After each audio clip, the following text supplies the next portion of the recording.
Welcome to சுகீஸ் kitchen. கொத்தமல்லி சட்னி எப்படி செய்யலான்னு பார்க்கலாம் வாங்க. இது நான் சிம்பிளான முறையில் தான் செஞ்சுருக்கேன். தேவையான பொருட்கள் வரமிளகா, பச்சை மிளகாய், உளுந்து, கடலப்பருப்பு, தேங்காய் சிறிதளவு, ஒரு அரை பீஸ் தக்காளி, ஒரு பிஞ்ச் புளி, ஒரு கைப்பிடி அளவு கொத்தமல்லி தழை எடுத்திருக்கேன். எல்லாத்தையும் எடுத்து வச்சுக்கோங்க. அடுப்பை பற்ற வச்சு கடாயை அடுப்பில் வச்சு எண்ணெய் ஊற்றி ஃபஸ்ட்டு வரமிளகாயை போட்டுருங்க. வரமிளகாய் ஓரளவுக்கு வணங்கி வந்தோன்னே பச்சை மிளகாயை சேர்த்துருங்க. அதுக்கப்புறம் கடலப்பருப்பு, உளுந்து, அதுக்கப்புறம் தக்காளி,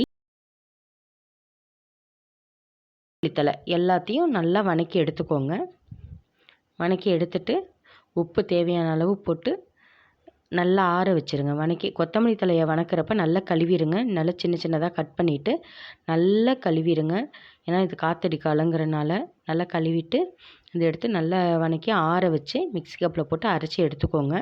தாளிக்கிறதுக்கு அடுப்பை பற்ற வச்சு எண்ணெய் ஊற்றி கடுகு உளுந்து போட்டு நல்லா பொரிஞ்சதும் கருவேப்பிலை போட்டு பொரிஞ்சு வரட்டும். அதுக்கப்புறம் இந்த சட்னி அரைச்சி வச்சதை அதில் ஊற்றி நல்லா வணக்கி விடுங்க. ஒரு 2 நிமிஷம் அடுப்பில் வச்சுட்டு ஆஃப் பண்ணிடுங்க. நம்மளுக்கு ருசியான கொத்தமல்லி சட்னி ரெடி. நாங்கள் இதை தோசைக்கு, இட்லிக்கு, சாப்பாட்டுக்கும் சேர்த்து சாப்பிடுவோம். தேங்க்ஸ் ஃபார் வாட்சிங். ப்ளீஸ் சப்ஸ்கிரைப் பண்ணிடுங்க.